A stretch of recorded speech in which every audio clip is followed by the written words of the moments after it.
Hello everyone, पूरी YouTube family को मेरी राधे राधे। बच्चों को प्यार, बड़ों को नमस्कार। तो आज सुबह सुबह मैं उठ के नहा धो के सारा काम निपटाने के बाद में मैं छत पे धूप सेकने के लिए बैठी, तो मुझे लगा कि कुछ मीठा खाने को हो जाए।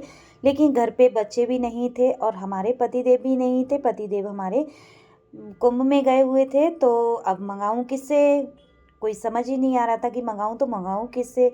फिर मैं आई नीचे और नीचे मुझे लगा कि आज कुछ बनाते हैं। तो मैं फिर नीचे आने के बाद में मैंने देखा तो हमारे पास एक बाजरे का आटा रखा हुआ था, जो कि मैंने रोटियों के लिए मंगाया था। और गुड़ भी मेरे पास रखी हुई थी, तो मैंने ले लिया बाजरे का आटा और छान के अच्छे से। और इस तरह से 1.5 कटोरी करीब मैंने बाजरे का आटा ले लिया। देखते हैं अब कैसा क्या बनता है। मैंने सोच लिया था, ठान लिया था कि आज कुछ बना के खाना है मुझे। तो थोड़ा सा एक करीब एक से थोड़ा आधा, आधे से ज़्यादा था, गोला भी मेरे पास रखा हुआ था। तो उसे भी मैंने कस लिया इसी तरह से, क्योंकि बहुत ही मन कर रहा था और घर पे भी कोई नहीं था। तो मैंने सोचा चलो कुछ ना, हम खुद से ही बना के खा लेते हैं। तो इसी तरह से हम गोला को भी कस लिया हमने, और इसी तरह से हम सारे गोला के लिए कस लेते हैं। कभी मैं मोटे में देख रही थी कस के, कभी मैं महीन में देख रही थी। लेकिन बहुत मेहनत लगती है गोला कसने में, क्योंकि बहुत ज़्यादा मेहनत लगती है, क्योंकि हरा वाला नहीं है, सूखा वाला गोला है जिसे हम भैया दूज करते हैं। वही गोला है, चीज़ों में डालते हैं। तो इसे भी मैंने कस लिया था, थोड़ा सा कसा था क्योंकि हाथों में दर्द होने लगा था इतने से ही कसने में। तो मैंने इसे भी कस के रख दिया साइड में। और मैंने आटा बाजरे का छान के और अच्छे से रख लिया था। यहाँ पे मैंने ले ली गुड़, करीब 250 ग्राम गुड़ है ये। और ये कतली वाली गुड़ है, बिना मसाले वाली गुड़ है ये। हमारे ठाकुर साहब लेके आए थे कहीं से। गैस पे मैंने रख दी कढ़ाई और कढ़ाई को होने देती हूँ। और ले लिया यहाँ पे देसी घी, 1 चम्मच देसी घी डालूंगी मैं। छोटी सी चमची है मेरी ये। तो 1 चम्मच मैंने करीब देसी घी डाल लिया। अब कढ़ाई में इसे फैला लेती हूँ। देसी घी को अच्छे से होने देती हूँ। और ज़्यादा सामान मेरे पास नहीं था, सिर्फ गोला था और आटा था और गुड़ थी, और कुछ नहीं था। और फिर मंगाती तो फिर मैं किससे मंगाती, तो मैंने सोचा चलो थोड़े ही सामान में कुछ बनाना चाहिए। तो ऐसा नहीं है सारी चीज़ें हमारे पास हों तभी हमें बनाना चाहिए, लेकिन हम थोड़ी सी भी चीज़ों में अच्छे से बना लेते हैं, बना के खा लेते हैं। ऐसा नहीं सोचना चाहिए कि हमें ये चीज़ लेके आए, वो चीज़ लेके आए। जो घर पे हो उसी से ही बना लेना चाहिए, वो भी अच्छे से एकदम स्वादिष्ट बनती है। तो यहाँ पे मुझे थोड़ा सा मैंने डाल दिया घी होने के बाद में आटा बाजरे का कढ़ाई में। और मुझे थोड़ा घी कम लग रहा था, तो मैंने बीच में और घी डाल दिया, क्योंकि थोड़ा थोड़ा घी मैं इसमें डालूंगी और अच्छे से अकोरूंगी इसका, जब तक कलर चेंज ना हो जाए, एकदम गीला गीला सा ना लगने लगे, तब तक इसमें मैं 2-3 बार आटे में घी डालूंगी और अच्छे से अकोरूंगी, जब तक इसमें खुशबू, सोंधी सोंधी सी खुशबू ना आ जाए और कलर चेंज ना हो जाए। इसी तरह से, इसी प्रोसेस से मैं चला चला के मैं भूनती रहूँगी, क्योंकि चलाना तो हमें पड़ता है, क्योंकि नीचे आटा है, लग जाएगा तली पे अगर हम नहीं चलाएंगे तो। इसी तरह से हम उलट पलट चलट करके चलाते चलाते भून लेते हैं। थोड़ा सा घी मुझे और कम लग रहा था, क्योंकि आटा बिल्कुल रूखा रूखा लग रहा था, तो मैंने थोड़ा सा घी इसमें और डाल दिया।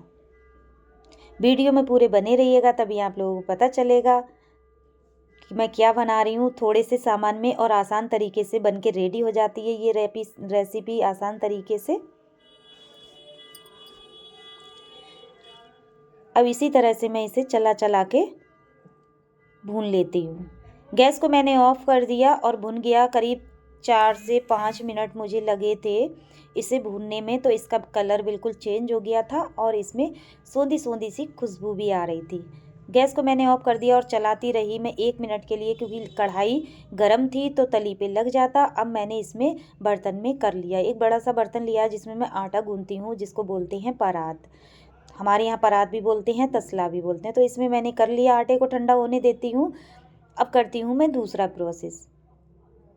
थोड़े से सामान में ही बन के रेडी हो जाता है, ऐसा नहीं हो कि भरपूर सामान हो तभी हम बनाएं।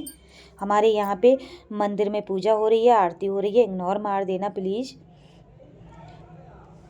और इस तरह से देखो, बिना भुने आटे का कलर देखो और भुने हुए आटे का कलर देखो, एकदम चेंज हो गया था। रख देती हूँ गैस पे कढ़ाई दोबारा फिर से।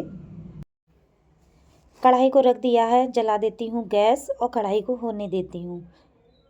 अब जो मैंने कोकोनट यानी कि गोला मैंने कस के रखा है, इसे भी हल्के से मैं इसे भी रोस्ट कर लेती हूँ, थोड़ा थोड़ा सा, ज़्यादा भूनूंगी नहीं क्योंकि गोला है कसा हुआ है तो ज़्यादा भूनने की ज़रूरत नहीं है। तो यहाँ पे मैंने थोड़ा सा इसे अच्छे से, थोड़ा सा कलर चेंज हुआ था, ज़्यादा नहीं हुआ था। अब इसे भी मैं निकाल लेती हूँ। अब इसे भी रख देती हूँ साइड में। अब ले ली मैंने गुड़, ये 250 ग्राम गुड़ है। अब इसे मैं गुड़ के लिए इस पन्नी में डालूंगी क्योंकि इसकी कतली सी हैं, डेली सी बनी हुई हैं, तो ये गलने में देरी लगेगी कढ़ाई में मुझे। तो मैंने पन्नी ये थैली में डाल के और गांठ लगा के अब इसे मैं बेलन से फोड़ लूँगी।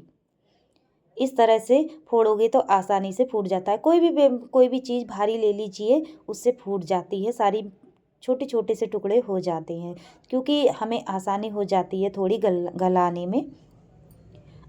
अब इसे मैं बर्तन में कर लेती हूँ। इसी तरह से मैंने इसको बर्तन में पलट दिया। अब देखो कितने छोटे छोटे टुकड़े हो गए। मैंने बेलन से कूटा था इसे। कहते हैं किसी को मारना हो तो बस बेलन से कोई भी चीज़ कूट लो, बस हो गया मारना।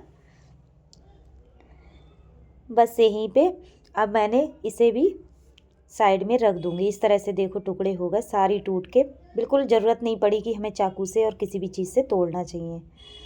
अब इसे भी मैंने कढ़ाई में डाल दिया। अब डालूंगी थोड़ा सा इसमें पानी, करीब आधा गिलास पानी डालूंगी, आधी गिलसिया करीब, आधी कटोरी के हिसाब से समझ लीजिए, इतना पानी डालूंगी। अब इसे अच्छे से मैट होने दूंगी। अब घुल जाएगी ये गैस पे। तब तक मेरे बच्चे भी आ गए थे स्कूल से, तो मैंने सोचा चलो बच्चे आ गए हैं तो कुछ नहीं, तब तक बन जाएगा जो भी हमें बनाना है। तो इस तरह से हमारी गुड़ एकदम मैट हो चुकी थी, लेकिन हमें इसका चाशनी नहीं बनानी है, बिल्कुल मैट हो जाए, बिल्कुल घुल जाए बस, तभी हमें उतार लेनी है। अगर हम इसकी तार वाली चाशनी या वैसे भी ज़्यादा हम खौला लेंगे या कुछ भी कर लेंगे तो ये जमने के आसार रहते हैं, तो टाइट सी चीज़ हो जाती है। और मैं बना रही हूँ बाजरे के लड्डू, क्योंकि लड्डू जब हम किसी भी चीज़ के बनाते हैं तो हमें चाशनी की ज़रूरत नहीं पड़ती है, क्योंकि अगर हम चाशनी की तरह बना लेंगे तो लड्डू टाइट हो जाएंगे, कर्रे कर्रे हो जाएंगे, तो कटने में आसानी नहीं होगी, कोई खा भी नहीं पाएगा। तो हमें सिर्फ गुड़ को या चीनी को हमें खाली घोलना है, जो कि घुल जाए अच्छे से, और बस उसी तरह से हमें उसका पेस्ट बनाना है, उसकी कोई चाशनी वगैरह नहीं बनानी है। और इस तरह से मेरी गुड़ एकदम घुल गई थी अच्छे से। फिर मैंने उतार लिया, जो थोड़ी थोड़ी सी डेली रह गई थी वो मैंने कढ़ाई नीचे रख दी थी और उसमें घुल गई थी आराम से। मैंने कोई चाशनी नहीं बनाई थी। अब इसमें गूंद लिया मैंने आटे के लिए, उसमें गुड़ की जितना मैंने पानी रखा था, जितनी मैंने गुड़ पिघलाई थी, सिर्फ पिघल जाए, ज़्यादा कुछ नहीं। तो इस तरह से हमारे बन के लड्डू रेडी हो गए। किस किस को पसंद आई आज की वीडियो? उम्मीद करती हूँ पसंद आई हो तो लाइक शेयर कमेंट ज़रूर करिएगा। मेरे चैनल पर नए आए हूँ तो सब्सक्राइब कर लीजिएगा। जिन्होंने सब्सक्राइब कर रखा है उनके लिए दिल से थैंक यू, धन्यवाद। आप भी आगे बढ़ते रहें, तरक्की करते रहें, यही ईश्वर से प्रार्थना है मेरी। और जिन्होंने नहीं करा है तो वो प्लीज़ कर लीजिएगा, एक लाइक ज़रूर बनता है।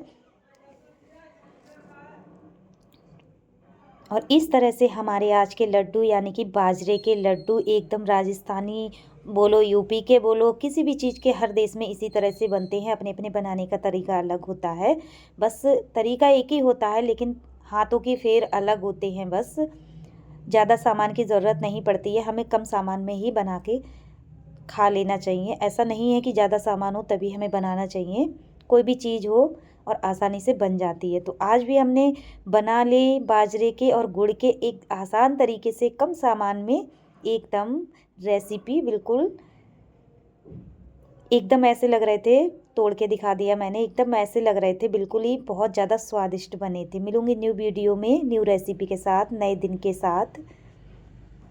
उम्मीद करती हूँ आज की वीडियो पसंद आई हो। कम समय में आसान तरीके से बन के रेडी हो गए, है ना कमाल की बात।